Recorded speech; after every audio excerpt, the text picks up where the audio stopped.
Hello students, मैं अतुल कुमार फिर से एक नई क्लास के साथ। तो हम लोग जो अध्याय 4 पढ़ रहे थे उसकी प्रश्नावली 4.4 के कुछ आईएमपी क्वेश्चन देखते हैं। तो पहला क्वेश्चन क्या कह रहा है, देखो, निम्न द्विघात समीकरणों के मूलों की प्रकृति ज्ञात कीजिए, यदि मूलों का अस्तित्व हो तो उन्हें ज्ञात भी कीजिए। ठीक है, तो पहला सवाल क्या है, 2x की घात 2 ऋण 3x धन 5 बराबर 0। इसको ज्ञात करते हैं। सबसे पहले मूलों का अस्तित्व है या नहीं, या मूलों की प्रकृति क्या है, इसके वास्तविक मूल है क्या अवास्तविक मूल है, क्या वास्तविक और बराबर मूल है, तो ये ज्ञात करते हैं। तो उसके लिए क्या कंडीशन होती है, उसके लिए कंडीशन होती है यहाँ पे इस समीकरण किससे तुलना कर देंगे, ax की घात 2 धन bx धन c बराबर किससे तुलना करेंगे, 0 से तुलना करेंगे। और किस किस का मान निकालेंगे, abc का मान निकालेंगे। और यहाँ पे चेक करेंगे इसका विविध कर, मतलब b स्क्वायर माइनस 4ac, ये यदि 0 से बड़ा आएगा तो इसके कैसे मूल होंगे, वास्तविक मूल होंगे। 0 के बराबर आएगा तो वास्तविक मूल तो होंगे लेकिन बराबर मूल होंगे। ठीक है, और 0 से बड़ा आएगा तो वास्तविक होंगे और बराबर नहीं होंगे, भिन्न भिन्न मूल होंगे। और यदि इसका मान 0 से क्या आया, छोटा आया, तो इसके मूलों का अस्तित्व नहीं होगा, अवास्तविक मूल होंगे। ठीक है, तो यहां पे इसको हल करते हैं। तो सबसे पहले लिखेंगे, दिया है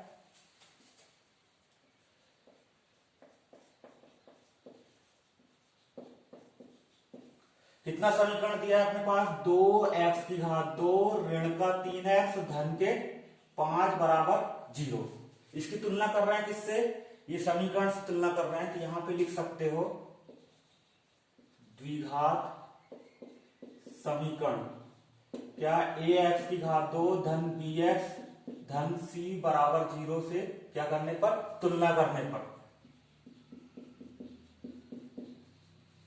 तुलना करने पर। तुलना करें तो a बराबर कितना मिल रहा है यहां पे, यहां a बराबर कितना दिख रहा है, 2। देखो इससे तुलना कर रहे हैं। b बराबर कितना दिख रहा है, ऋण के 3, तो b बराबर लिखे ऋण का 3। और c बराबर कितना दिख रहा है यहाँ पे, c मतलब लास्ट में कितना है, 5। ठीक है, तो इसका विविध कर क्या आ जाएगा अपने पास, विविध कर, क्या सूत्र होता है विविध कर का, बी स्क्वायर माइनस 4ac। तो यहां लिख देते हैं b की घात 2 ऋण 4ac बराबर, ये होता है विविध कर का सूत्र। तो b का मान कितना है यहाँ पे, ऋण 3, इसकी घात 2 हो जाएगा ऋण 4ac। 4ac का मतलब 4 और a का मान कितना है 2 और c का मान कितना है 5। इनको हल कर लेते हैं यहाँ पे, तो कितना आ जाएगा, 3 का वर्ग ऋण 3 का वर्ग कितना 9, ऋण 4 का इसके साथ गुणा करेंगे, 4 दूनी 8 और 8 पंचे 40, या इधर से करेंगे 5 दूनी 10, 10 चौके 40, ये आ गया। तो 9 ऋण 40 मतलब कितना आ जाएगा, 40 में से 9 घटाएंगे तो ऋण का 21, जो कैसी संख्या है, ऋणात्मक संख्या है।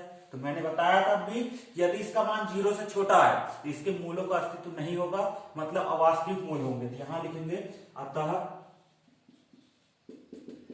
समीकरण के मूलों का अस्तित्व नहीं है। ठीक है, या यहां लिख सकते हो वास्तविक मूलों का अस्तित्व नहीं है, ऐसा भी लिख सकते हो। ठीक है, तो ये हो गया।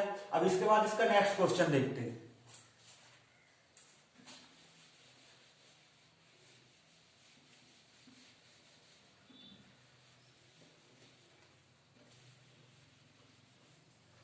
नेक्स्ट क्वेश्चन कितना कह रहा है, 3x की घात 2 ऋण का कितना दिया है 4 करनी में 3, और ये x और कितना दिया है धन के 4 बराबर 0, ये दिया। इसकी भी देख लेते हैं मूलों की प्रकृति। तो यहां पे देखो, इसकी फिर से तुलना करेंगे द्विघात समीकरण से। यहां पे a बराबर कितना दिख रहा है, यहां a बराबर कितना 3, ठीक है, और b बराबर कितना दिख रहा है यहाँ पे, ऋण के 4 करनी 3, तो ये ऋण के 4 करनी 3। फिर c बराबर कितना दिख रहा है यहाँ पे, और c बराबर कितना 4 है। फिर से विविध कर ज्ञात करते हैं यहाँ पे, विविध कर जिसको किससे दर्शाते हैं, d से भी दर्शाते हैं या तो यहां पे लिख सकते हो, बराबर कितना होता है, बी स्क्वायर माइनस 4ac, मतलब कितना आएगा b की घात 2 मतलब ऋण के 4 करनी में 3, इसका वर्ग हो जाएगा ऋण 4ac। 4a का मान कितना है 3 और c का मान कितना है 4। फिर से देखो, ऋण 4 का वर्ग करेंगे कितना आएगा 16, और करनी 3 का वर्ग करेंगे तो कितना आ जाएगा 3। ऋण 4 किया कितना होगा 12, और 12 चौके 48,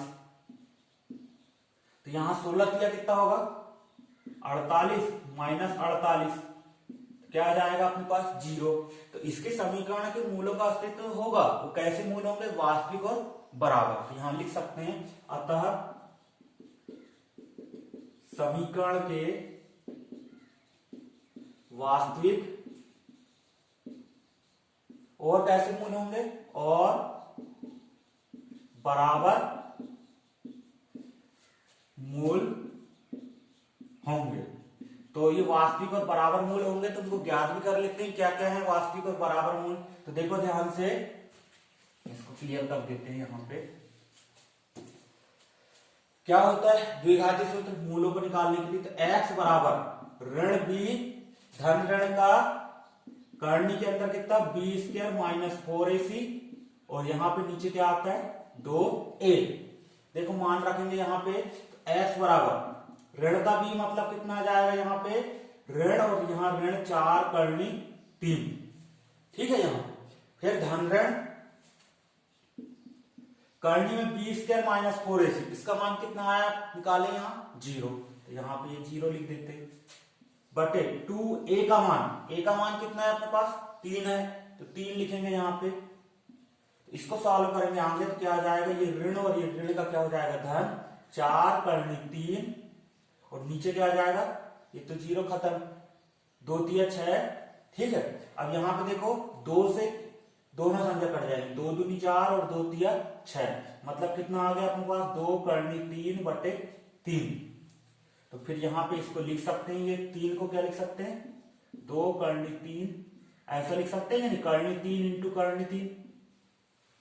तो यहाँ पे और ये कट जाएगा तो कितना आ जाएगा 2 बटे करनी 3, तो ये अपना उत्तर होगा। तो अतः समीकरण के मूल क्या होंगे, अतः जो द्विघात समीकरण है अपना, अतः समीकरण के मूल कितने कितने होंगे 2 बटे करनी 3 और कितने होंगे 2 बटे करनी 3, दोनों बराबर मूल आएंगे वो है, ठीक है। अब इसके बाद नेक्स्ट क्वेश्चन देखते हैं इसका।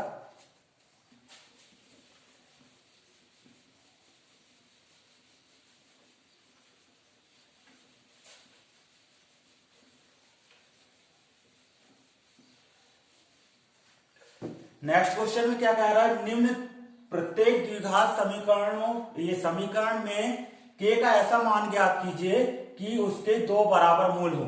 यहाँ k का मान ज्ञात करना है, बराबर मूल होना चाहिए, जिस समीकरण के बराबर मूल हो तो उसके लिए k का मान ज्ञात करना है। तो क्या दिया सबसे पहला समीकरण हल, यहां लिखेंगे दिया है, ठीक है। सबसे पहले समीकरण को लिख लेते हैं, यहां पे कितना है 2x की घात 2 और कितना है धन का kx धन के कितना 3 बराबर कितना दिया है 0। तो फिर से इसकी तुलना कर लेंगे कि क्या द्विघात समीकरण का जो मानक रूप है उससे तुलना करेंगे यहाँ पे। तो यहां लिख देते हैं द्विघात समीकरण किससे ax की घात 2 धन bx धन c बराबर 0 से क्या करने पर तुलना करने पर, से तुलना करने पर तुलना की, देखो ध्यान से, तो कितना आ जाएगा अपने पास यहाँ पे a बराबर कितना मिलेगा 2, b बराबर कितना मिल जाएगा यहाँ पे k, और c बराबर कितना मिलेगा देखो ध्यान से यहाँ पे कितना 3। तो यहां लिख सकते हैं और c बराबर 3। तो अपने पास क्या फिर कंडीशन लगाएंगे, समीकरण या द्विघात समीकरण, यहां लिख सकते हो द्विघात समीकरण के मूल कैसे होने के लिए, बराबर होने के लिए, बराबर होने के लिए क्या कंडीशन है बराबर होने के लिए, बी स्क्वायर माइनस 4ac बराबर कितना होता है, 0 होता है। तो इसको रख देंगे यहां पे, मान रख देते हैं। बी स्क्वायर मतलब क्या आएगा, के का स्क्वायर या के की घात 2 ऋण 4, ए का मान कितना है अपने पास यहाँ पे 2 और सी का मान कितना है यहाँ पे 3, तो इसको लिख देंगे बराबर कितना आ जाएगा 0। फिर यहां सॉल्व करेंगे तो के की घात 2 ऋण कितना होगा 3 दूनी 6 और 6 चौके 24, या इधर से भी करेंगे 4 दूनी 8 और 8 3 24, ये आ गया बराबर कितना 0। या के बराबर के की घात 2 बराबर कितना आ जाएगा 24, इसको इधर साइड ले चलेंगे राइट हैंड साइड, तो के बराबर कितना मिल जाएगा अपने को करनी में 24, या इसके गुणनखंड कर लेंगे कितना आएगा, इस प्रकार कर सकते हैं यहाँ 24 तो 2 12 बार गया, फिर 2 से दिए कितने बार जाएगा 6 बार, फिर 2 से दिए कितने 3 बार, तो यहाँ पे कितना आ गया 2 गुणा 2 गुणा 2 गुणा 3, ठीक है। तो ये आ गया, कितने बाहर निकल जाएंगे, ये 2 बाहर निकल जाएगा, तो अपन निकाल लेते हैं 2 और करनी के अंदर कितना बच जाएगा 2 गुणित 3, कितना आएगा यहाँ पे 2 और 3 दूनी 6, तो ये अपना के का मान कितना आएगा 2 करनी में 6, यहां लिख सकते हैं अतः के का मान कितना होगा 2 करनी में 6 है, ठीक है। अब इसका नेक्स्ट क्वेश्चन करते हैं।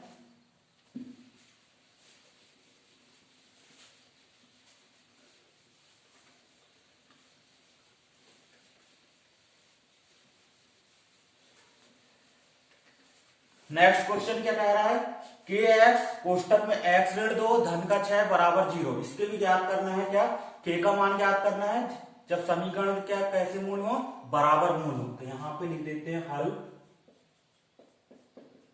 दिया है, सबसे पहले समीकरण लिखेंगे कितना है के एक्स और कोष्टक में एक्स ऋण का 2 और कितना है धन का 6 बराबर 0।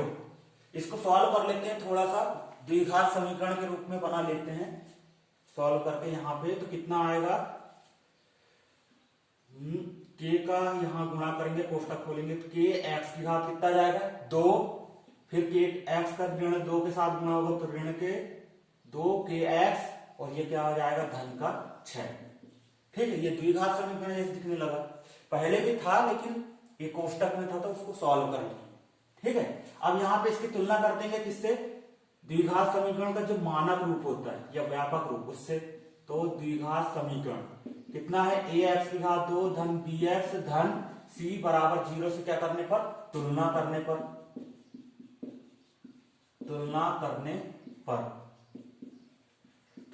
पर ए का मान कितना मिल रहा है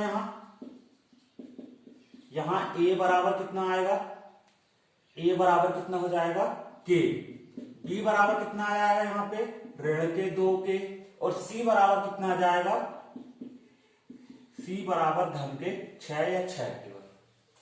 तो यहां पे फिर से क्या लिखेंगे द्विघात समीकरण के या समीकरण के मूल बराबर के लिए, मूल कैसे होना चाहिए बराबर, तो समीकरण के यहां पे लिखते बराबर मूल के लिए, फिर से वही कंडीशन पिछले सवाल जैसे क्या होती है बी स्क्वायर ऋण 4ac बराबर 0, यहां मान रख देते हैं तो बी स्क्वायर मतलब बी की घात 2 मतलब कितना ऋण का 2k, इसका क्या करेंगे वर्ग कर देंगे ऋण 4, ए का मान कितना है यहाँ पे ए का मान k है और सी का मान कितना है 6 बराबर कितना आएगा अपने पास 0।